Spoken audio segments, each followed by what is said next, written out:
Vamos ao nosso bate-papo. Obrigada, Zélio, pela presença aqui no RDTV. A gente agradece a oportunidade de estar aqui mostrando nosso trabalho. Zélio, vamos falar direto da questão pontual e factual relacionada ao relacionamento com os chavantes nas rodovias de Mato Grosso. Em Primavera do Leste, na última semana, a gente teve uma situação inusitada relacionada aos chavantes. Como a PRF tem lidado com essa situação? Tudo começou na segunda-feira passada, quando um índio ele foi flagrado com um veículo roubado.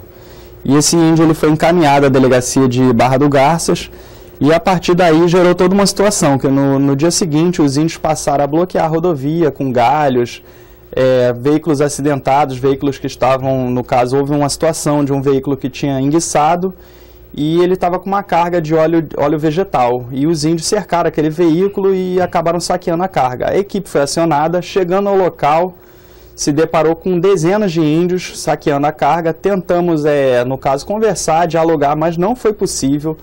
Os índios, inclusive, num determinado momento que a equipe estava atendendo o motorista da carreta, os índios também furtaram objetos dentro da viatura. Então, a partir daí, gerou toda uma situação, todo um conflito. Os índios exigiam a devolução do carro roubado, que é um absurdo, né? Eles, apesar de eles serem índios, eles têm conhecimento, eles têm entendimento do que é certo e o que é errado. E a partir dali gerou toda essa situação, todo esse conflito. Está uma situação tensa ali naquela região da BR-070 entre Barra do Garças e Primavera do Leste, mais precisamente ali na aldeia do Sangradouro. E a gente já acionou outros órgãos, como Polícia Federal, FUNAI, Ministério Público Federal, para que seja feita uma ação conjunta para que esse tipo de situação não torne a acontecer. Alguma dessas instituições já sinalizaram para uma solução em relação a essa situação específica? No caso, a gente tem conversado com a Polícia Federal, com o representante da FUNAI, e está sendo articulada uma ação conjunta, no caso, dentro da aldeia, naquele eixo ali da rodovia, que no caso é a nossa competência, e um trabalho de conscientização para que seja conversado com os índios lá da região, para que eles tenham esclarecimentos, apesar deles já saberem o que é certo e o que é errado, como a gente já falou, mas que isso não torne a acontecer, porque não foi só nessa vez, já é uma situação, já aconteceram outras vezes, nesse caso.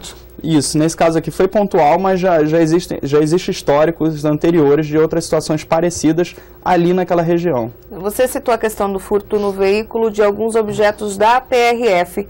Entre os objetos estava alguma arma, por exemplo? Não, no caso foi furtado um radiocomunicador, um cartão de abastecimento e um celular de um policial. Aí parece que houve no ano passado o furto de uma arma da delegacia da Polícia Civil de Primavera do Leste por esses índios chavantes, que inclusive nesse dia, nessa situação, os índios eles ameaçaram os policiais rodoviários federais, falando que ia dar tiro na cara do branco e citando inclusive que seria com a arma roubada lá da Polícia Civil. Então assim, a gente percebe uma situação de enfrentamento, a gente tenta dialogar para evitar que haja um mal maior, mas está uma situação delicada, uma situação tensa. A gente não está do lado de ninguém, nem de índio, nem de ninguém. O nosso objetivo ali é promover a segurança na rodovia. Então a gente acredita que com essa ação conjunta com a FUNAI, com a Polícia Federal, o Ministério Público Federal, isso aí provavelmente a gente espera que cesse essa situação, que acabe isso. Há um prazo, a FUNAI se pronunciou falando de oportunizar essa questão do diálogo, mas você disse que é uma questão difícil de se manter. Há um prazo para se definir essa situação, de repente a intervenção do Ministério Público ou da própria Polícia Federal? Não foi estabelecido um prazo, mas foi aberto um inquérito policial pela Polícia Federal, que tem competência para atuar nesses casos. Mas como não foi uma situação dentro da aldeia, então vai ter que ser feito todo um trabalho conjunto. Ainda não há esse prazo, mas está havendo essa conversa. Inclusive tem sido noticiado esse fato, é até interessante a gente estar aqui para estar provocando essa situação, os órgãos competentes, os demais órgãos, para que a gente consiga uma solução para isso, porque é uma situação que dessa vez foi pontual, mas que pode tornar a acontecer, e a gente não quer que isso aconteça até para evitar outro tipo de situação, porque está sendo enviado um reforço por parte da PRF para lá, e assim, a gente não deseja que isso aconteça novamente. Talvez outras medidas tenham que ser tomadas se necessário. Naquele dia não foi possível por conta do pequeno efetivo que a gente tinha ali no local, a grande quantidade de índios, então para que não acontecesse algo pior. Esse reforço, então, é para garantir a segurança daqueles que estão no local? Com certeza, os que estão no local, quem transita ali, até mesmo dos próprios policiais que trabalham ali na região. Quantas pessoas, quanto do efetivo de vocês vai se deslocar para a região? Olha, a gente tem a equipe do Núcleo de Operações Especiais, que no caso foi para lá. A gente tem outras operações em andamento, como a Operação Sentinela, na fronteira. Tem a questão da terra indígena Maraiote 7, que ainda está acontecendo, a questão da desintrusão, ainda temos policiais lá.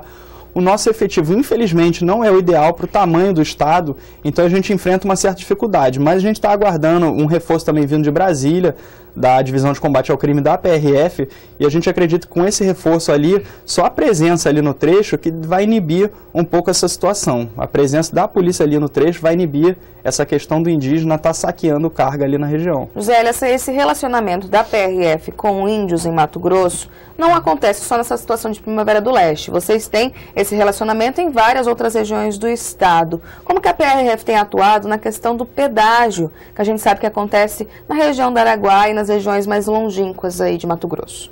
No caso, esse tipo de situação, é importante até ressaltar que é crime. No caso, é uma extorsão. Então, assim, a gente flagrando essa situação, o índio certamente ele vai ser detido, encaminhado para a Polícia Civil. Quem verificar alguma situação dessa, passar por esse tipo de situação, é importante que não entre em confronto com os índios, tente dialogar e faça a denúncia. Ligue para a PRF, nosso telefone é 191, telefone de emergência, e a gente vai estar se deslocando até o local indicado para que a gente tente evitar isso. Infelizmente, nosso estado é muito grande, as rodovias, no caso só de rodovias federais asfaltadas, são mais de 5 mil quilômetros. O estado nosso é gigantesco, são dimensões continentais, o que dificulta o nosso trabalho. Então a gente depende muito dessa integração com as outras forças policiais, com os outros órgãos, e o apoio da sociedade também, seja denunciando, seja de qualquer forma, a gente depende dessa integração e desse apoio de todos. E há de fato esses registros de pedágios ilegais no estado? Sim, existe situação, já houve histórico em relação a isso, principalmente nessas áreas que cortam, nessas rodovias que cortam áreas indígenas, como ali a região do Araguaia, tem região também do Nortão. Todo o estado de Mato Grosso ele tem essa peculiaridade no caso de cortar áreas indígenas. Tá certo, Gisele. A gente vai para um breve intervalo e na volta a gente continua o nosso bate-papo. E você fique com a gente.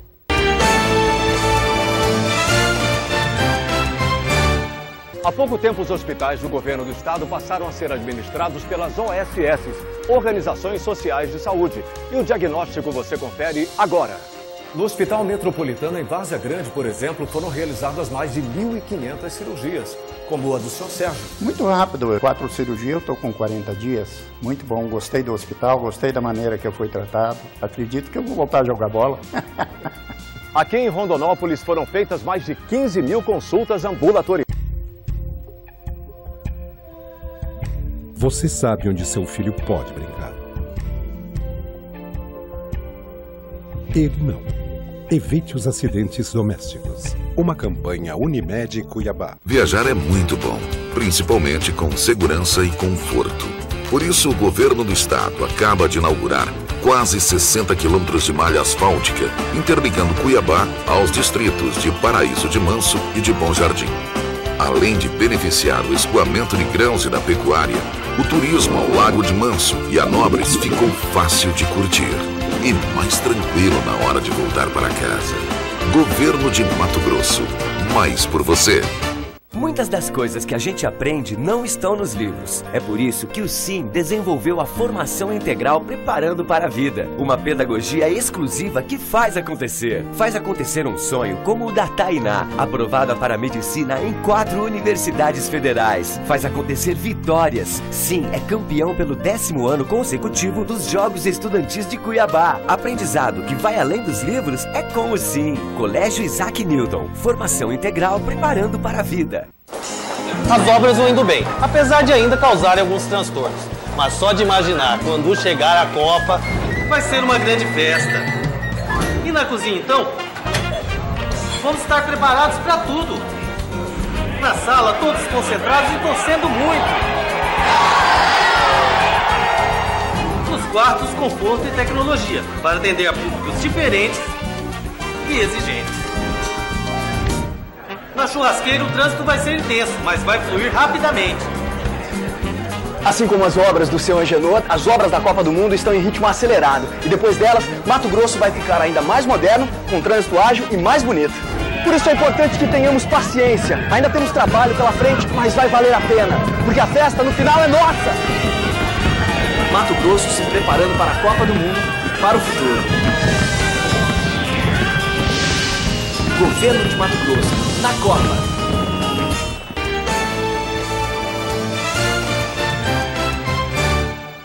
De volta com o RDTV e com o José Hélio Macedo, que é chefe de comunicação da Polícia Rodoviária Federal em Mato Grosso. Antes do intervalo, José Hélio, a gente falava do relacionamento com os Chavantes e você citou a extensão continental que o Mato Grosso tem, os mais de 5.000 quilômetros de estradas federais. Qual é a real situação da infraestrutura da PRF de Mato Grosso?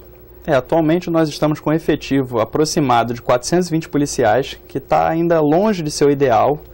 Existe um plano do governo federal de fortalecimento das fronteiras e o Mato Grosso faz parte desse plano.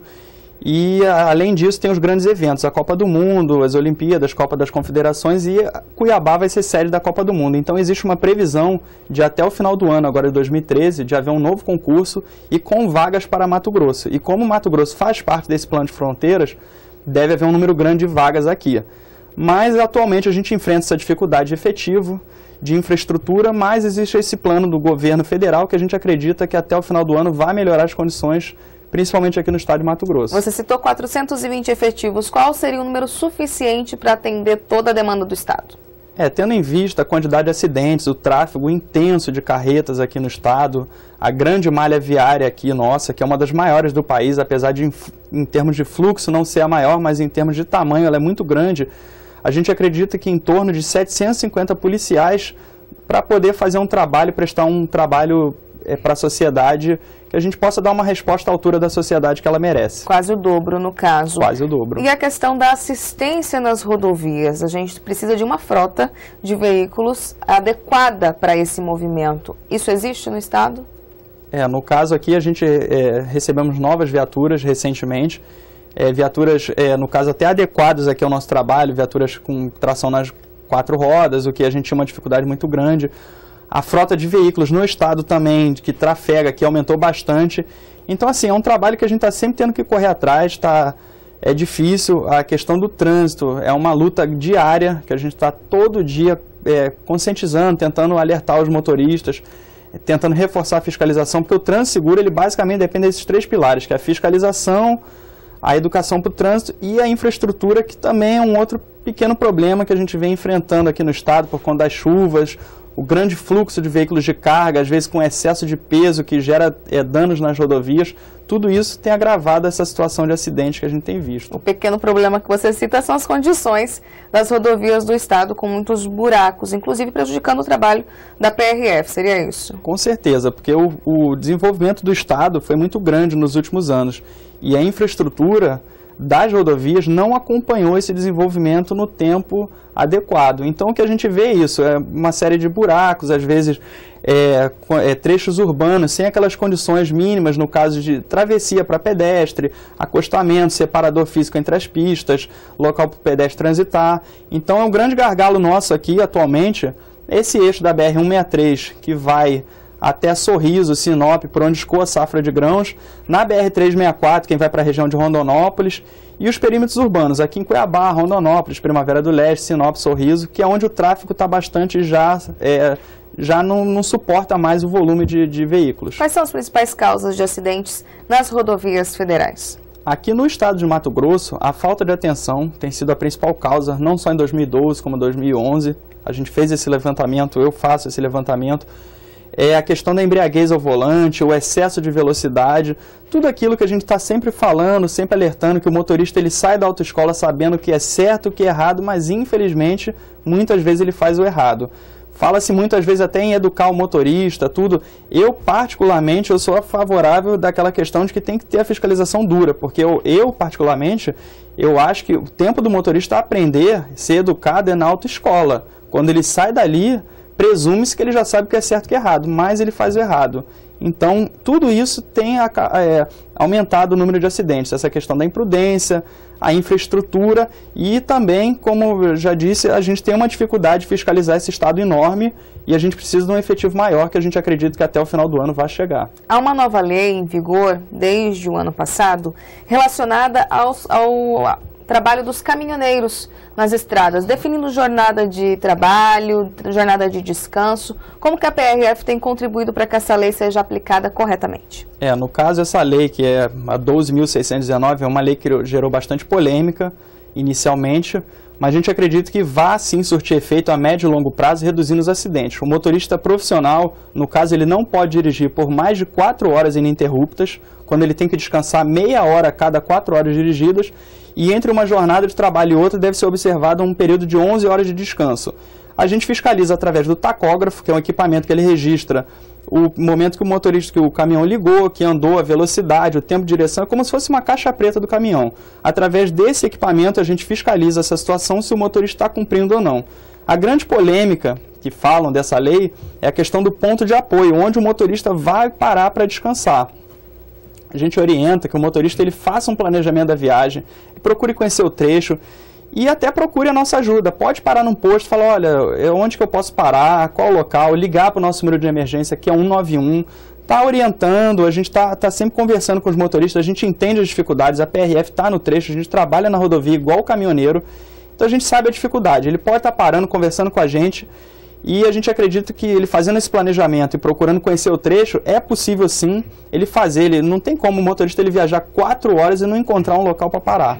A gente citou a questão do tráfego de veículos de carga no estado, no caso, os caminhões, especialmente por causa do escoamento do estado. Há muitos motoristas que foram notificados ou penalizados em razão do descumprimento dessa lei aqui no estado? Olha, tiveram alguns, mas assim, o que a gente percebeu é que como foi dado um prazo inicial para educação, para orientação em relação a essa lei, o prazo até foi depois prorrogado, houve uma polêmica, um protesto nacional, esse prazo foi prorrogado.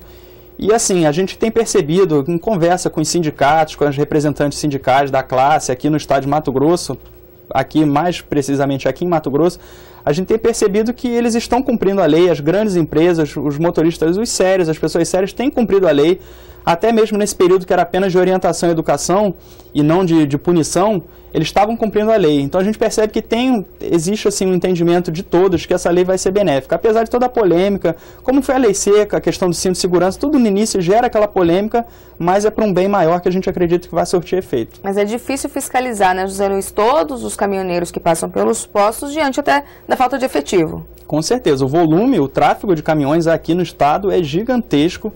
É assim, coisa que eu já trabalhei em outros estados, eu já percebi que aqui em Mato Grosso o volume é muito grande. Então existe sim essa dificuldade, mas é uma coisa que vai trazer o benefício a todos. A gente, em ações junto com o Ministério Público do Trabalho, em conjunto com outros órgãos, a gente percebeu que a sociedade, os caminhoneiros, eles estão querendo cumprir essa lei e acredito que isso vai ser benéfico. Pode vir a aumentar o preço do frete, vai gerar reflexos, mas é para um bem maior que é a segurança no trânsito. Você citou a questão do concurso público para aumentar o efetivo da Polícia Rodoviária Federal em Mato Grosso como uma das ações previstas para esse ano. Quais são outras ações que a gente pode adiantar para o nosso público relacionada à PRF, as metas aí para 2013? Além de tudo isso, na questão da fiscalização, do combate ao crime, aqui no estado de Mato Grosso é um corredor do tráfico de drogas. Ano passado, em 2012, a gente apreendeu mais de 2 toneladas de drogas somente aqui em Mato Grosso. A gente também trabalha muito na parte da orientação, da educação para o trânsito, principalmente com crianças, adolescentes. A gente tem um projeto que é o FETRAN, que é o Festival de Teatro Estudantil, que já está com as inscrições abertas. As escolas do estado de Mato Grosso que quiserem participar com a temática trânsito, podem entrar no site www.fetran.com.br e realizar a inscrição, que é um festival para falar de trânsito com as crianças, com os adolescentes, são os condutores do amanhã. E também o projeto Viagem com Responsabilidade, que vai nas empresas, a gente procura identificar as empresas aqui do estado mais envolvidas em acidentes, a gente vai lá, faz palestras, tentar orientar. Tem o Rota Cidadã também, que é um projeto voltado para os caminhoneiros, para a saúde deles, que a gente aborda os caminhoneiros, faz exames de vista, de colesterol, glicemia, em conjunto com médicos, com outros órgãos como o DETRAN, o SES, Senat, o Exército Brasileiro, a Polícia Militar. A gente tem o apoio desses órgãos, que é para verificar a saúde do caminhoneiro, que geralmente não tem tempo para se cuidar. Então a gente desenvolve diversas ações, não só de fiscalização, como orientação, educação, parte de combate ao crime. E a gente espera que agora, em 2013, a gente consiga ampliar as nossas ações com a chegada desse novo efetivo aqui no estado. Você citou a questão da fiscalização da fronteira em Mato Grosso. Qual é a participação da PRF, qual a participação do estado de responsabilidade dessa fiscalização, uma vez que o estado está na fronteira com a Bolívia e com o Paraguai? Ali na região ali de Ponte Lacerda, Cáceres, toda a fronteira ali são quase aproximadamente 700 quilômetros de fronteira seca. É um terreno gigantesco, enorme. E a gente procura se integrar com os outros órgãos, com a Polícia Federal, com o GEFRON, com a Polícia Militar. A PRF cabe a fiscalização nas rodovias. A gente atua também naquelas chamadas cabreteiras, que são dezenas de rodovias ali alternativas que o tráfico tenta utilizar para fugir da fiscalização intensa ali naquela região. Dentro de propriedades também. Exatamente, já identificamos outras rotas. Atualmente os traficantes eles não descem mais ali pela região de Cáceres, eles procuram outros caminhos, sobem, dão a volta, mas a gente está ciente, está monitorando. E a gente procura fortalecer o trabalho de inteligência e principalmente se integrar com essas outras forças policiais que quem vai ter o benefício é a sociedade, que o tráfico de drogas é muito grande aqui no estado de Mato Grosso. Aqui é um corredor do tráfico de drogas, é fato isso, de que praticamente toda a droga, principalmente a cocaína, a pasta base consumida no país, ela passa aqui pelo estado de Mato Grosso do Sul, Rondônia. Então a gente trabalha de forma bastante atuante, apesar das dificuldades, nessa região de fronteira, fortalecendo a inteligência e a integração com outros órgãos. Quando você cita inteligência, a inteligência da própria PRF ou da Secretaria de Segurança Pública? Não, a Polícia Rodoviária Federal tem um núcleo de inteligência, a gente tem certas ações e também integrando com outros órgãos, trocando informações com a Polícia Civil, com a Polícia Federal, com os nossos parceiros, a Polícia Militar, que é a nossa irmã ali nas rodovias, está sempre ajudando a gente. E é isso aí, integrando com os outros órgãos. Para encerrar o nosso bate-papo, Jusélio, me fala um pouquinho sobre as ações de treinamento e capacitação que a Polícia Rodoviária Federal tem tido relacionada à Copa do Mundo de 2014, uma vez que muitos dos centros de treinamento estão aí no meio de uma rodovia. Como que tem acontecido o treinamento da PRF? Agora para 2013 estão previstos diversos cursos de capacitação aqui em Mato Grosso e no Brasil também, para os policiais daqui participarem. De técnicas de fiscalização de transporte, combate ao crime.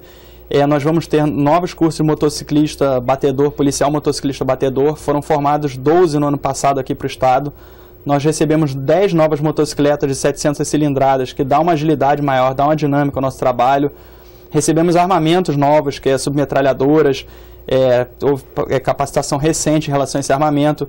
A questão de tecnologias menos letais, principalmente para esses eventos, que a gente tem que atuar com armas menos letais para controle de distúrbios, como de choque, arma de choque, o taser, spray de pimenta, gás lacrimogêneo. Então está havendo uma capacitação para que a gente possa atuar de maneira eficiente e sem gerar maiores danos à sociedade, principalmente nesses locais de grande aglomeração de pessoas, que uma arma de fogo ela não deve ser utilizada. A gente atua de forma preconizada pelo Ministério da Justiça, que é o uso progressivo da força, e a gente tem feito bastante treinamento e capacitação não só dos policiais que já estão no órgão, como quem for entrar já entra com esse tipo de treinamento para já poder atuar nessas situações. Então essa capacitação já está ocorrendo? Já está ocorrendo e vai ter mais ainda ao longo do ano até a Copa do Mundo. Tá certo, Jusélio. Obrigada pela presença aqui no RDTV. Eu que agradeço. Um bom dia para todos.